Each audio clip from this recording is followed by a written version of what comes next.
Hackathon λοιπόν στην συνέχεια, κυρίες και κύριοι, για να μείνουμε σε θέματα τεχνολογίας και επιστήμης. Αφορμή η πραγματοποίηση ενός σημαντικού διαγωνιστικού συνεδρίου με συμμετοχή επίλεκτων νέων φοιτητών, ερευνητών, τα αποτελέσματα του οποίου είναι άκρως ενθαρρυντικά. Η διοργάνωση έγινε με την στήριξη της ΣΥΤΑ και είναι μαζί μας εκ μέρους της αρχής ο Νίκος Νικολάου, προϊστάμενος Διεθνών Σχέσεων, καθώς επίσης και η Μιχάλης Τυρίμος, συνειδητής του Κυπριακού Επιχειρηματικού Συνδέσμου, και ο Μιχάλης Σχοινής, φοιτητής στο Manchester University, ο οποίος κέρδισε το πρώτο βραβείο στον διαγωνισμό. Κύριε, καλώς ορίσατε στην εκπομπή μας. Καταρχάς, να ερωτήσω τον κύριο Τυρίμο, τι είναι αυτό το Κυπριακό Επιχειρηματικό Link, σύνδεσμος, πώς προέκυψε η δημιουργία του και με τι ασχολείται, για να μπούμε όλοι στο νόημα του τι κάνετε και τι ήταν αυτό το συνέδριο. Λοιπόν, ευχαριστούμε που μας καλέσατε ξανά. Το Cypriot Enterprise Link είναι ένας οργανισμός ο οποίος δημιουργήθηκε από νέους ανθρώπους πριν 1,5 χρόνο περίπου και ηγείται από εθελοντές. Και ο σκοπός του είναι η προώθηση της επιχειρηματικής κουλτούρας εντός της Κύπρου, η επιμόρφωση πάνω σε επιχειρηματικά θέματα, αλλά και η παροχή μιας πλατφόρμας δικτύωσης, όπου οι νέοι Κύπροι από φοιτητών πανεπιστημίων και φοιτητές να μπορούν να δικτυώνονται, να δημιουργούν νέες επιχειρήσεις, να ανταλλάζουν ιδέες, να ανταλλάζουν γνώμη και ουσιαστικά να ξεκινήσουν κάτι το οποίο μπορεί να συνεισφέρει στην κυπριακή οικονομία και κάτι εναντίον της ανεργίας. Αυτό το σύστημα, όπως το περιγράφεται, είναι καθαρά κυπριακή πρωτοβουλία ή είναι κυπριακή πρωτοβουλία μέρος μιας ευρύτερης, πιο ευρωπαϊκής ή διεθνούς συμμετοχής? Όχι, είναι καθαρά κυπριακή πρωτοβουλία. Την ξεκινήσαμε πριν 1,5 χρόνο, όπως είπα, με τον Άγγελο Μπερδίον και τον Μιχάλη Χατζιωσήφ. Και η ιδέα ήταν ότι η Κύπρος έχει ταλέντο. Η Κύπρος είναι μια από τις πρώτες χώρες στην Ευρώπη σε θέμα αποφύτων, ανώτερης και ανώτερης εκπαίδευσης. Βλέπουμε Κυπρίους να πετυχαίνουν στο εξωτερικό και παράλληλα στην Αγγλία συγκεκριμένα βλέπαμε άλλες πρωτοβουλίες οι οποίες βοηθούσαν τους νέους να αναπτύξουν τις επιχειρήσεις τους, να αναπτύξουν τις ιδέες τους σε προϊόντα. Ούτως ώστε είπαμε, γιατί να μην υπάρχει κάτι παρόμοιο στην Κύπρο. Ως τώρα τι αποτελέσματα έχει? Βέβαια, εντάξει, 1,5 χρόνο ακόμη σε λειτουργία, αλλά επειδή όταν εμπλέκεται ο ιδιωτικός παράγων και οι νέοι περισσότερο, μικραίνει ο χρόνος του αποτελέσματος, η διάρκεια της προσπάθειας. Ναι. Κοιτάξτε, μέχρι τώρα προχωρούμε, είμαστε στα πρώτα βήματα ακόμα, αλλά μέχρι τώρα έχουμε αντιπροσωπείες σε 4 χώρες: Κύπρο, Ελλάδα, Αγγλία και Αμερική. Κάναμε events και τα συνέδρια μας Αγγλία και Κύπρο.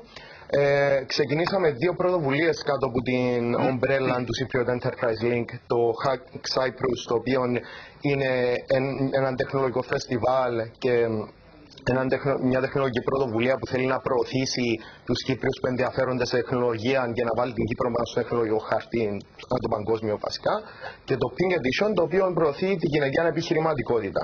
Στο μέλλον βλέπουμε να προχωρήσουμε και να επικεντρωθούμε και σε άλλους τομείς, όπως το Cell Legal, που θα επικεντρωθεί για δικηγόρους που ενδιαφέρονται σε επιχειρηματικότητα,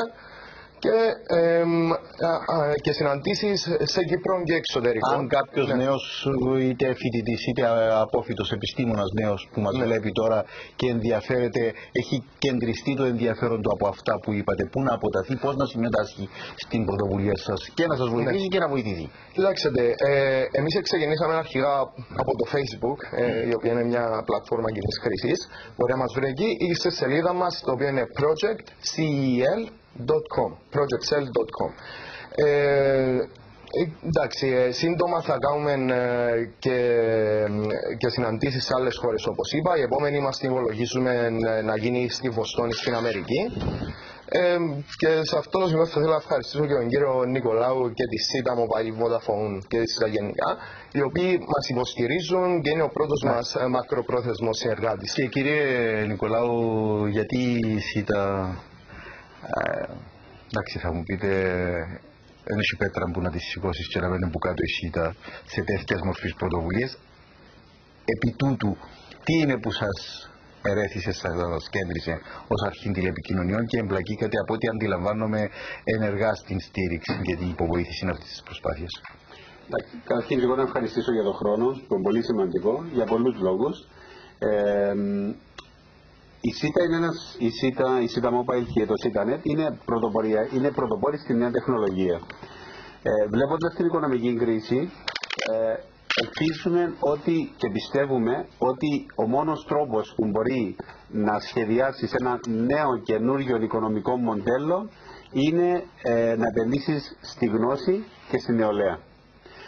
Πρέπει να ευχαριστήσω την οργανωτική ομάδα και τα παιδιά για την ευκαιρία που μας δώσαν να συνεργαστούμε μαζί και να το υποστηρίξουμε, γιατί είναι πραγματικά όσοι που μας αυτές τις 5 μέρες έχουν παρευρεθεί σε αυτόν το φεστιβάλ τεχνολογίας και γνώσης, είναι αυτό που νιώθεις ότι αυτός ο τόπος με αυτά τα παιδιά έχει μέλλον. Ήταν τόσο ωραία, ήταν τόσο καινοτόμοι, ήταν τόσο πρωτοπόροι και τόσο ενθουσιασμό για το αύριο, που είναι αυτό που λες ότι δεν είναι όλα μαύρα.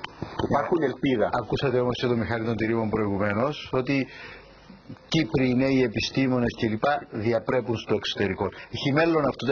Έχουν μέλλον τα στελέχη, ο κόσμος, οι άνθρωποι αυτού του τόπου. Δυστυχώς, διαψεύστε με αν κάνω λάθος, διορθώστε με, έχουν μέλλον κυρίως έξω από εδώ και όχι εδώ. Ωραία. Αυτό είναι... Και δεν ξέρω τι ευθύνη έχουμε όλοι για να βρούμε τρόπο να κρατήσουμε. Έχουμε μεγάλη ευθύνη, φίλε Γιάννη, και γι' αυτό πιστεύω ότι η ΣΥΤΑ θεώρησε ότι είναι πολύ σημαντική ευκαιρία και αυτή, και σχεδιάζουμε και πολλές άλλες με το ΣΕΛ για να μπορέσουμε να προχωρήσουμε. Πρέπει να πω ότι μέσα στα πλαίσια του ίσως να το πει ο Μιχάλης, υπήρχαν και διάφορες ημερίδες που εγώ πραγματικά έχω δει παιδιά τα οποία έχουν έρθει από τα καλύτερα πανεπιστήμια με τις καλύτερες προοπτικές και έχουν δώσει και έχουν κάνει παρουσιάσεις, όπως παραδείγματος χάρη έχεις μια καλή ιδέα. Αυτή η καλή ιδέα ενός νέου παιδιού, όπως είναι ο Μιχάλης, ο Αλέξης και οι άλλοι, πώς μπορεί να τη μετατρέψει σε επιχειρηματική δραστηριότητα? Ποια είναι αυτά τα φυτόρια στην Κύπρο που μπορούν αυτή η ιδέα να μετατραπεί σε επιχειρηματική πράξη? Αυτό το μοντέλο η ΣΥΤΑ και η SITA Mobile και η SITA.net θέλουν να βοηθήσουν στο να γίνει. Και είναι ωραίο να βλέπεις παιδιά να μαθαίνουν πώς μπορώ να πάω σε έναν μεγαλοεπενδυτή στην Αμερική οπουδήποτε να μου δώσει 1 εκατομμύριο, 2 εκατομμύρια αυτή την ιδέα να την κάνω πράξη. Πώς το παρουσιάζω, τι είναι τα κριτήρια. Και να μας πει ο Μιχάλης ο Σχοινής, καταρχάς συγχαρητήρια για το πρώτο βραβείο. Τι έργο, τι δουλειά ήταν που έκανε, δεν ξέρω. Μόνος ή με ομάδα? Ήμουν ένα από τα 4 μέλη της ομάδας. Δημιουργήσαμε μια συσκευή η οποία σε υπενθυμίζει πότε πρέπει να πεις τα χάπια σου.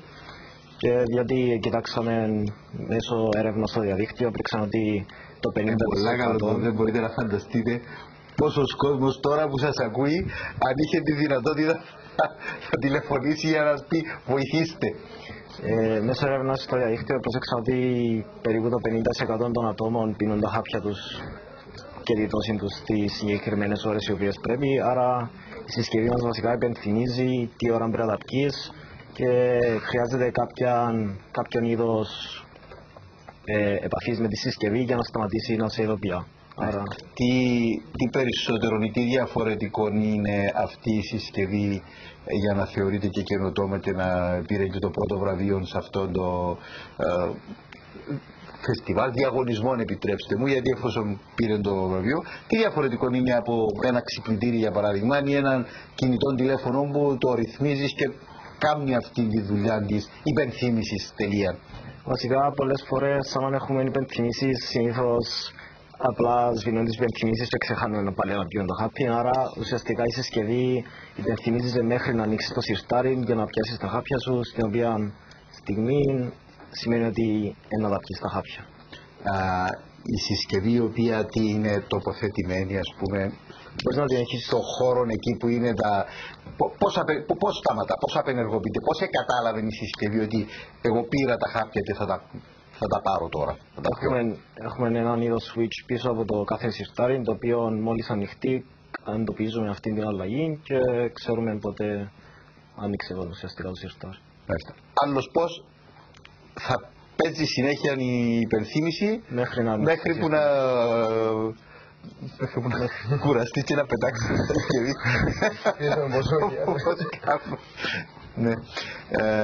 Λοιπόν, Νομίζω ότι είναι άκρως ενδιαφέροντα όλα όσα ακούσαμε. Να πω στον κόσμο ότι αυτό που βλέπετε είναι, διορθώστε αν έχουμε κάποιο λάθος, κύριε Τιδήμο, projectcell.com, σωστά? Σωστά, λοιπόν.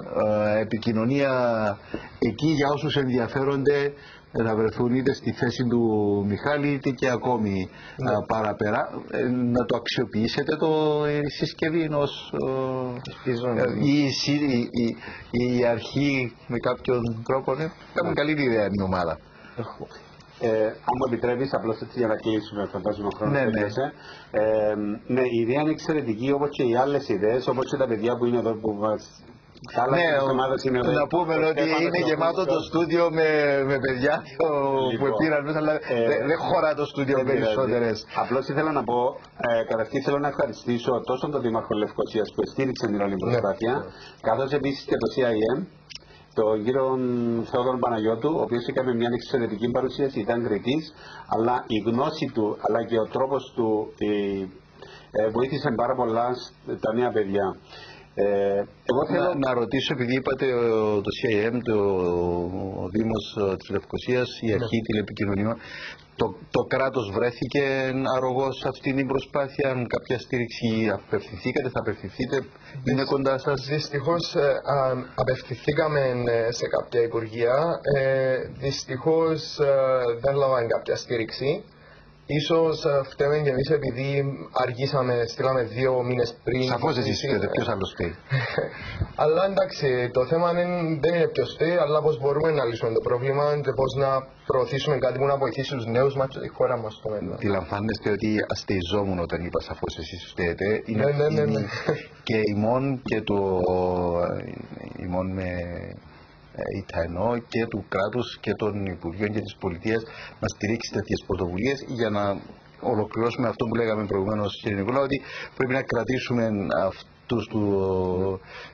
αυτές τις ιδέες, αυτούς τους ανθρώπους που είναι το μέλλον του τόπου, να τους κρατήσουμε εδώ, διότι αν διαπρέψουν στο εξωτερικό, μάλλον για τον εαυτό τους θα διαπρέψουν, αν διαπρέψουν εδώ περισσότερο θα διαπρέψουν και για τον τόπο τους. Αν με επιτρέπεις, απλώς εγώ θέλω να πω ότι λύπη μου ήταν ότι δεν έχω δει κανένα.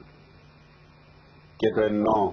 Δηλαδή, αν συζητούμε για την νεολαία, για την ανεργία, και αν συζητούμε να γυρίσουμε τη σελίδα για την κοινωνία αυτή και να δώσουμε μοντέλα νέα για αυτούς τους ανθρώπους, και όταν μέσα στην αίθουσα έχω δει 250 τέτοιους νέους να δημιουργούν, να συζητούν και να σχεδιάζουν για το μέλλον και να δικτυώνονται μεταξύ τους, το τι συστάσεις, τι επικοινωνία έχω δει μέσα σε αυτό το πεθήμερο, εγώ έχω πραγματικά εκπλαγεί και εγώ θα ήθελα να τους ευχαριστήσω για την ευκαιρία που μας έχουν δώσει.